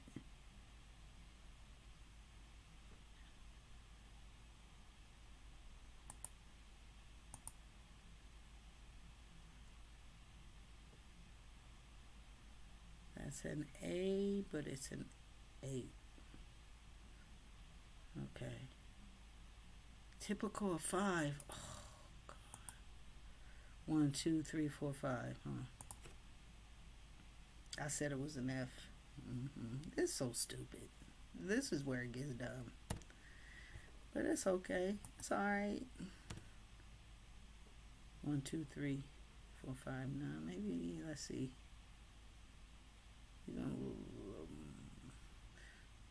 Typical 5. 1, 2, 3, 4, 5. Okay. That's stupid. Let's start again. Just because you made a mistake. It's stupid. Alright. SDA 8R. Right, because we had 10R. SD 5. 1, 2, 3, 4. And no, that's a return grill. 5. Okay. Let me pay better attention. Jeez. Uh-oh. Did I do that one right? Yes. All right. Let me pay attention. 12. F12 4. 1, 2, 3, 4. Okay. SDF, and what was this one? This was SDF 8. So let me go back and SDF 8R, and then I'm gonna copy this because I hate typing and I don't know how. After all these years, Control V, and that's what a 12R.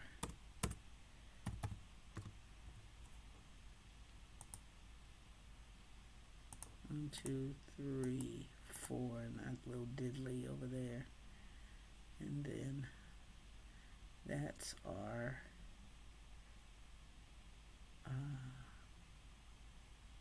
ductwork for our KEF on the roof. So I'm gonna look at a section view 6 and see what that deal's all about. All right, F12. F12. Do I have an F12? Yes, I do. F12.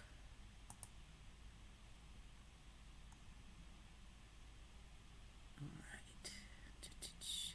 Okay, we're working on all supply grills. Typical of 4. That is what is that? Balance to 920 CFM. Where's a keynote? Help me, something.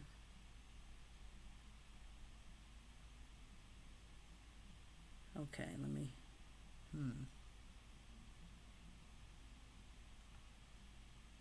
That's square, okay? Oh, is this something? Hey, is that the hood? I'm so confused. I don't know what this is. Cook's line, so, oh, is it coming down from the hood? I'm hoping so. Typical 4. And then it's connected to a 16 round. Okay, let me read 5. That might help. Down to kitchen hood supply, but the hood typical 4. Okay, so, oh yeah, we do have 4, don't we? Let's look at the mechanical equipment. Do we have exhaust fans? Look. 1, 2, 3, and then that. Yeah, okay. Okay. Roof mounted, that's that. Okay, so, you know, it's not going to, they better have a section view or something. Just show me how it's coming down off the roof. Okay. Now we get it. That's the exhaust that they were talking about up to the roof. So I would give that, what, oh look, is it different sizes? No, 16.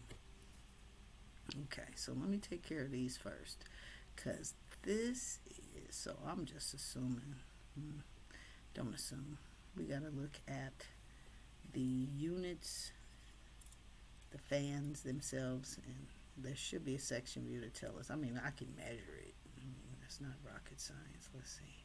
Because, oops, yes, no. It's not rocket science, right? Because we have plans that are to scale. So we could say this ductwork, and we give it 10 feet, is, I mean, as far as up in the roof, we always give everything 10 feet. And 1, yeah, we'll say that's a 12 by, right? 1 as in 1 foot, 12 by 24, 26, 12 by 26, rectangular ductwork with a transition from a rectangular to a spiral ductwork included in this mix. All right, so what did I say? 12 by 26. Look, this is how I'm going to do it. 12 by 26 with my fat fingers. Okay, with 6 round with, no, I'm gonna say plus adapter, because we are so freaking good at this. All right, because yeah, they're all the same. And now this one,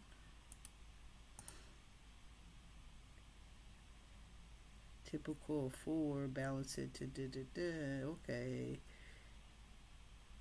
This is the same thing.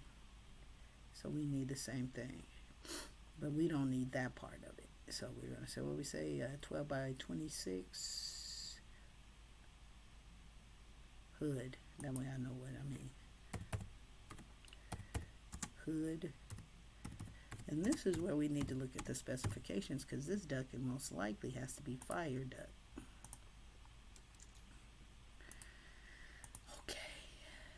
This still, I need to see the mechanics of where that is and where that is, wherever. Okay. Oh, okay. Different equipment. All right. So, what do we got next? Return grills. D. So I know it's a return D. 18.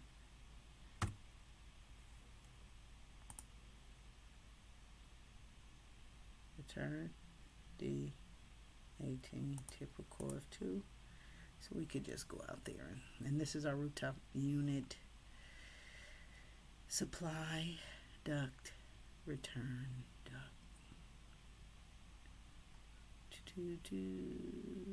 So we have the same thing for all 4. So there has to be a section view or something to show you how the ductwork is going and where all the connections and all that stuff. All right, so we've got, is this another 18D? Yep. You see why we do the specialty trades first, if we have to. But how many of us are so awesome that we have to do everything? Not all of us. So, the queen is here to show you what to do, and what not to do. All right, here we go. What else? We're looking at, didn't I see some return grills? This is some old mess right here. 10 by 10 neck. See, so now we don't have a spiral neck. Our grill C has a 10 by 10 neck. So let's see. I'm just gonna say grill C because this is making me mad, because this is a 10 by 10 neck. Those are hard to price in the cost book. Oh, no, it's not, actually. No, it's not. So A, B, C, and D is marked off in the, what is that?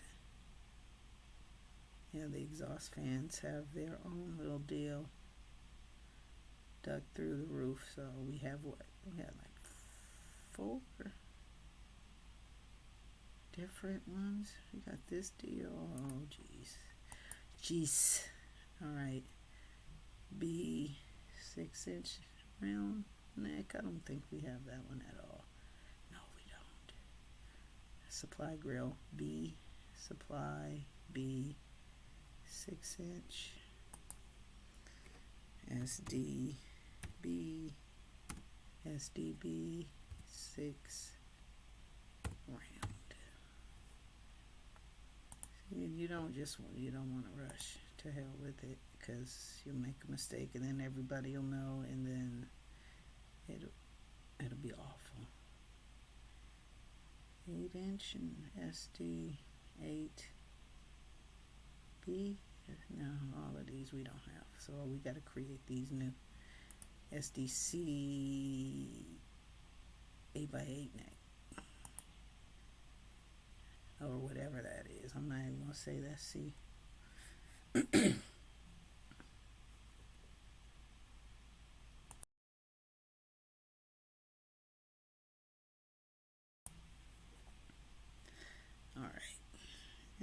Did you hear me not cough? I cut off the mic. Hey, but my 4 bottles of NyQuil finally made it in the Amazon locker. All right, so where are we? B. I hate repeating. So did we already do SDB 8-inch? SDB 8-inch? No. SDB something else inch. SDB 8 round. I see that. SDB 8 round. SD supply 8 LB 8 round. Please be the same. It's not.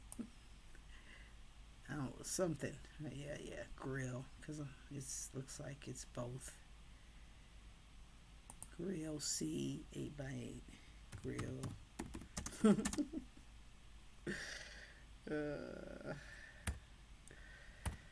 Crying. There's crying in construction, girl. All right, let's see. Oh, look at here. D 14-inch. I know we don't have that. So that's return D. Return. I'm just writing down things. I don't even care. 14 round. The fun is just beginning. All right. So we want to just make sure we get all of those because they unnecessarily named everything so dumb. All right, here we go. Here's another one. Let's see. Supply B 8-inch round. Do we have the SDB 8? SDB 8. SDB DVD. Yes, we do. Boom. Okay. All right. E 22 by 12 neck.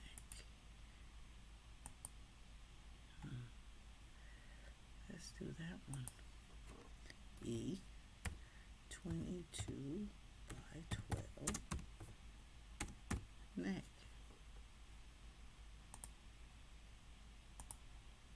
Those are the rooftop units. Alright, so the best thing to do is start here and make sure everything is, it's not, that's okay. Yep, that's a mechanical equipment, so we'll look at all what that is from the equipment, and that's done, and this one. Supply B6. There we go. And let's get that out of the way, and then we had, let's do this. So when we do the 8-inch up to roof, we also have a 90. So say roof cap. That's usually, yeah, okay. So I say 8 round to roof, 8 round to roof with 90 cap. And I think we have, let me copy that. Control C. Okay, that's that one. And then we got this one, 10. Oh, but there's no cap. But that's okay. Kabow.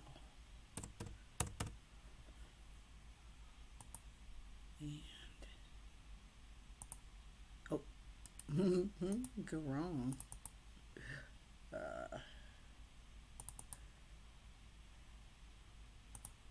Is 10.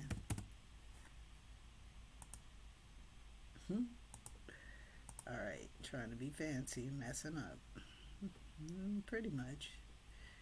Oh, yeah, we did that one. Just put in the wrong spot. Okay, now, all right, now the next part. All of these. Okay, so let's just start where we at. Did we? Is it the scale? Let's make sure. If it's counting, you don't need it to scale, but yeah, we did. Okay. Alrighty. So let's start with 10. 10 round. So we want to do all the links. It stops there. And look at this. We want to do that. We want to do that. We want to do that. And then we want to do that. But then 45, 45, 45. Pain in the butt, pain in the butt, pain in the butt.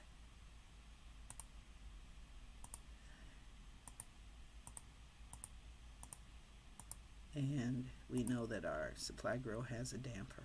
It's most likely, unless the one is manual or motorized, it's a manual.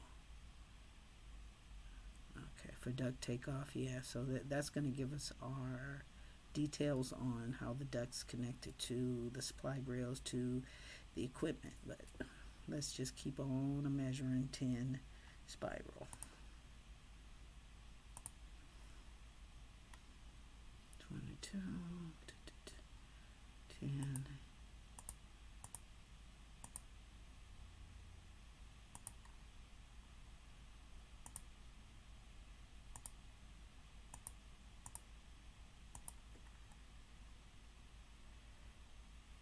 See, 90? No, because that's not 90. That's not a 90.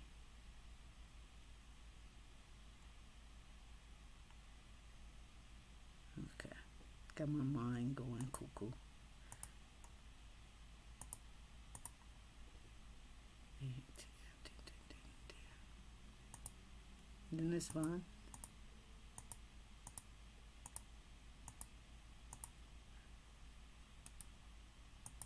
Watch this, because it's not fun.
Because it's not fun.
All right, almost almost finished. But yeah, why you think you need music? Because you be like, oh, I hate my job so much. But you don't. Where's that in? Oh, right here. Right, so we finished up. Okay, so I'm going to show you the difference between the 45s and the 90s because, yeah, you have to do the lengths and you have to do the 45s and the 90s. And the way that they did this set of plans, I'm like, oh, okay, oh, that's a representative of a 90, not a 40, not a bunch of 45s. Okay, so the difference, this is a 890, and I have the difference really good on these two right here. So how they represent a 90, so you have the straight bend, straight, but then it's connected to a 90-degree spiral and then a 45. So you want to always include these angles in your takeoff. So you have to really go through and do them for everyone. So this is a 90, right? You have to go in 90. That's a 45. No. See, because of that, that's more like a 45. It's different from that. I don't know. Is that different? It really depends on what you think it is. But to me, that looks like a straight and then a 45 and then a... So you have to do that part. All right. And so for the mechanical, really, go to the roof plan. And so now our return and supply ducts for rooftop unit 1. Okay, so we know that that's perfect. That's what we needed to know. 16 by 16 for the KEFs, and we saw that, right? We was like, oh, we was. Hey, I was. Okay, so that is that ductwork, and then the supply and return grill. That's awesome. That's just what you need.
need to pause that. This stupid mic is gonna be the death of me. The death of my YouTube career. Let's go back. You didn't hear the last maybe 10 minutes. You know, this is harder on me than it is on you. Okay, let's go back. Alright, so when I was playing the music before, I was just trying to get through all the takeoffs. Okay, and hopefully you'll fast forward that, and then we'll take a break after this. Oh, how many hours am I going? I love this stuff, so it really don't make me a difference. So I make similar mistakes when I'm just here by myself. So somebody, I'm talking and somebody's not listening. And so that's kind of works that way at my house.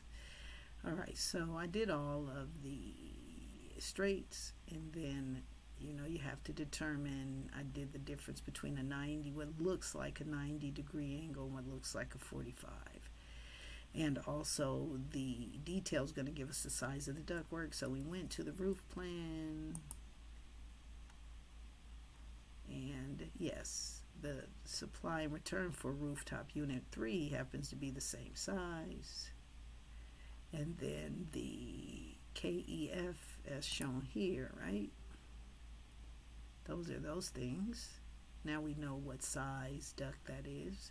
So we know the sizes. Now the other thing we need to do is how does it come down into the ceiling? What additional supports or flex duct or whatever do we need in order to bring it down in from the roof into the ceiling, especially in the supply grills too. How are the dampers located?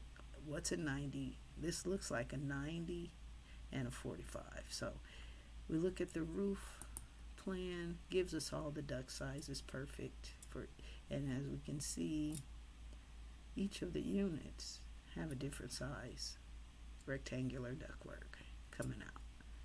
The return grill, the supply grill.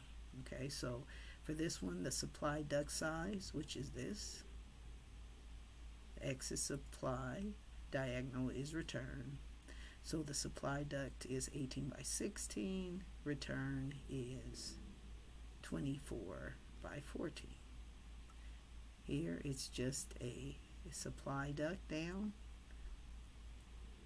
Okay, so it's a 20 by 20.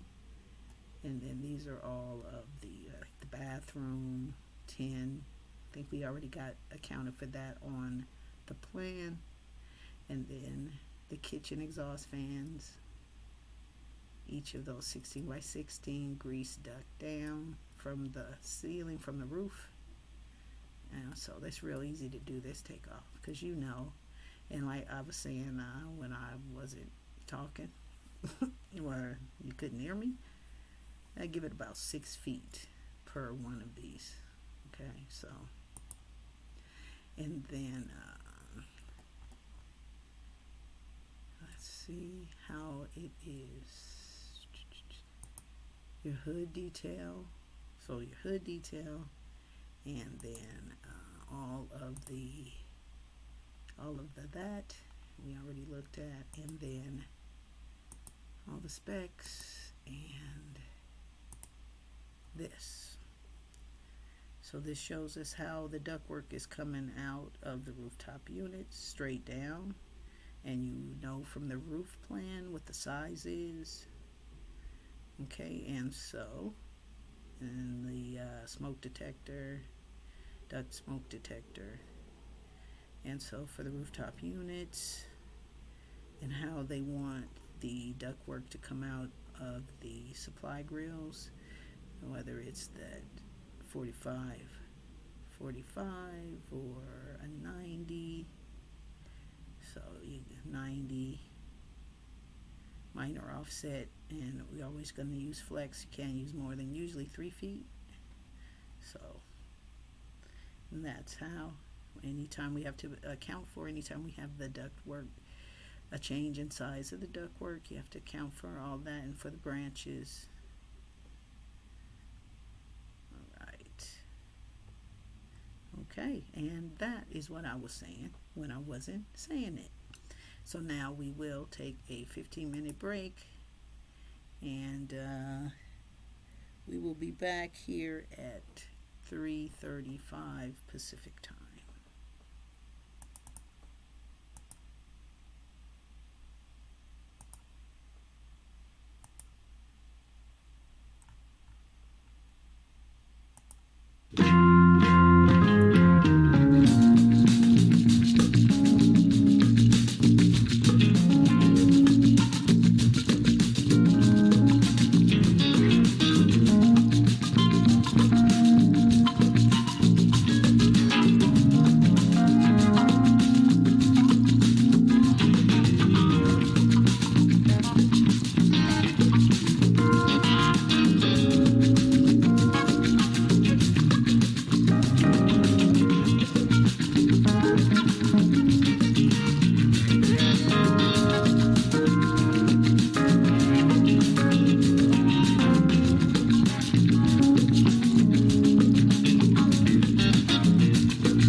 right, we're back, and now it's plumbing.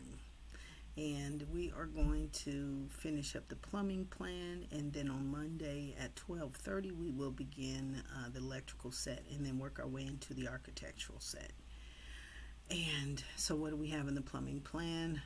All of the new water closets, lavs, and sinks. And with the kitchen, man, we got a lot of different plumbing equipment. So let's take a look. And this is a Denny. So these are the toilets here, the lavs and urinals. We got the mop sink, thermostatic mixing valves. We have those in the bathroom, so we don't have to have a separate water heater for the bathroom water sinks. So that's good. Dump sink, hand sinks. So we see that sinks are different from lavs. So you know that a lav is a sink that's in the bathroom only. And yeah, it's a kitchen. So, you know, you got a lot of sinks. You probably got an oil interceptor. Well, tons of water heaters. Let's see. Floor sinks, yeah, shock absorbers. Yeah, expansion, circulating pumps. Yeah, I knew we'd have one of these. These are probably the hardest thing to price in a cost book. I just look on the internet. Grease interceptor. Okay. So what do? You have all of the details. Okay, but our main job is to,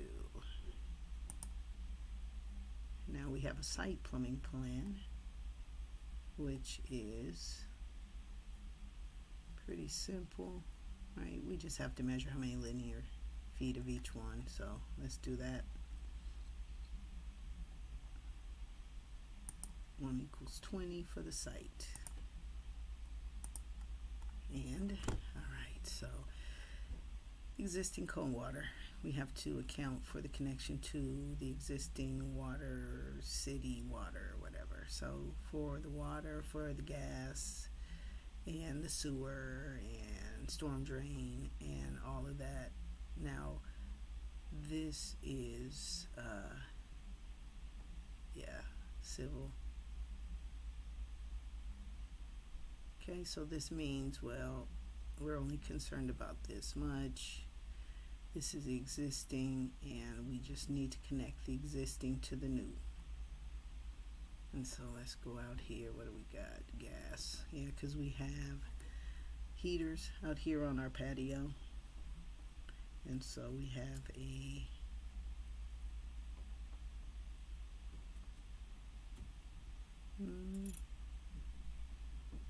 be nice if I knew what size it is. 4-inch.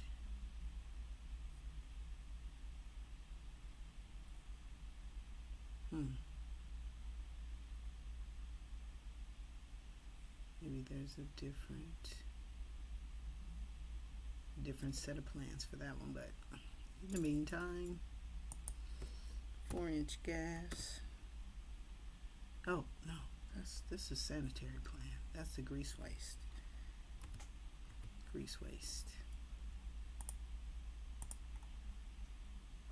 And to the interceptor. And then here let's get a little more accurate. Here we turn it into and then the grease clean out, gray clean out, 3-inch grease waste. I know it's inches. This right here is still 4. This is 3.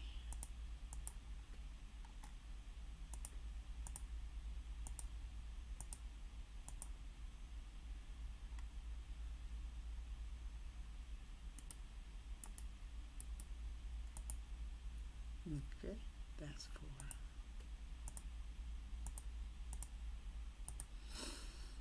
Okay, cold water BG. Look for that. BG, I don't know what the BG is, but we'll look it up. You know, it could be anything. Oh, below grade. Psh, that's what it is. Well, of course. Where is it? Where are we gonna put it? It's the site water. How are we gonna have it?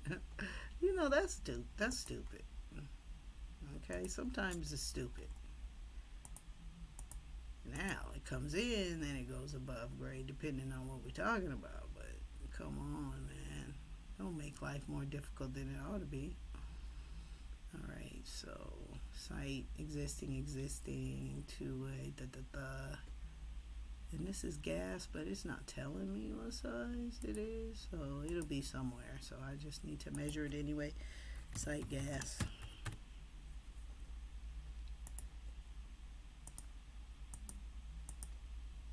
Oh, that's probably on the plumbing plan. Oh, there is a different plan for the patio. But I'm just gonna do this. You may find yourself in a rush, and it's like, whoo, at least I measured it 2 days ago. And two-way, we could do all that with counts. We just, so we're going to continue this in the estimates. This is due on the 15th, and so we're going to get it out for good or worse.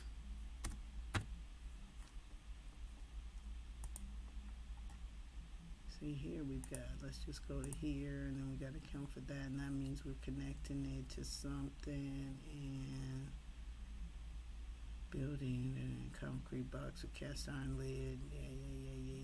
Yeah. Here.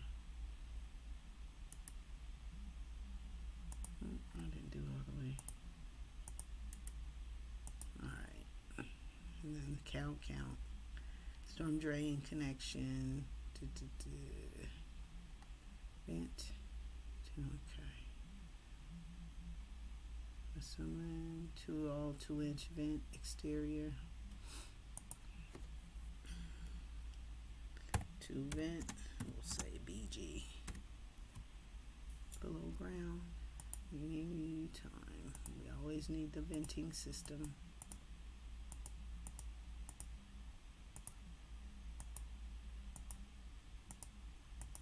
I don't know what kind of situation that is,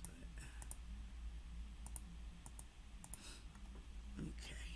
Hose bib. Do all that. That's counting. Alright, so that's the site plan and the inside the building. So we have a waste plan, we have a water plan, and we have a gas plan. So yeah, we probably have that gas. No, they didn't give it to us outside. They don't give any gas. Right? Is it all the same size? They must give us a gas riser and say use that. Yeah. Okay, so that's stupid. Yeah, that helps you make a lot of mistakes. This isn't to scale.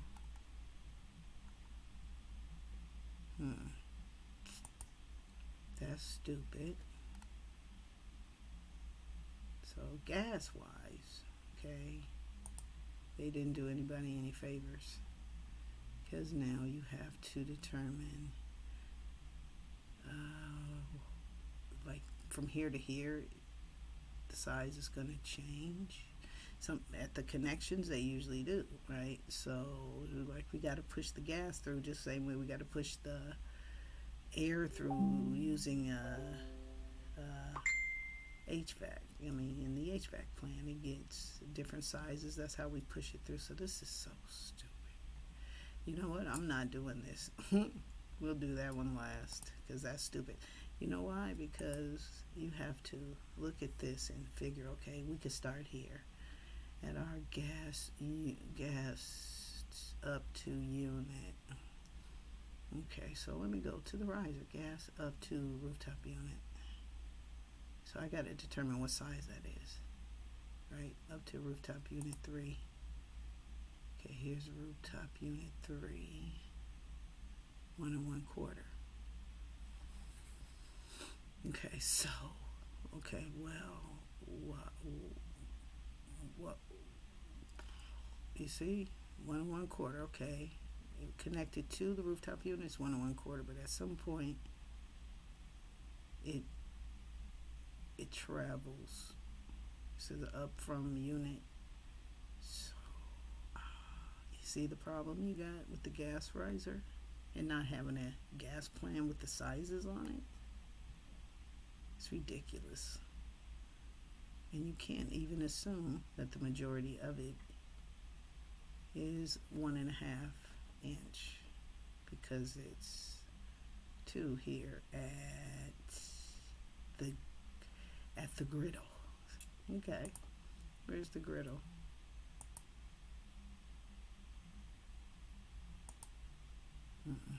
See, it's making me so mad I can't even find it. At the griddle. Oh, here's the griddle. So, okay, here.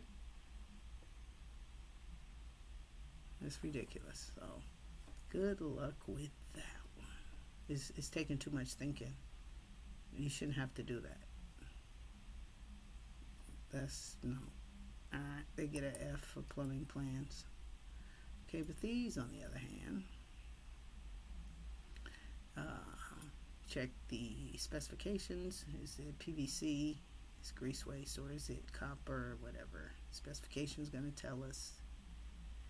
We've got the vent. I mean, yeah, this gives us the sizes. Now, why the gas plan didn't? I mean, that's just making it next to impossible. So I really hope before the 15th that they have an addendum to that. Okay, so a matter of doing your thing. So remember the music. Never forget the music.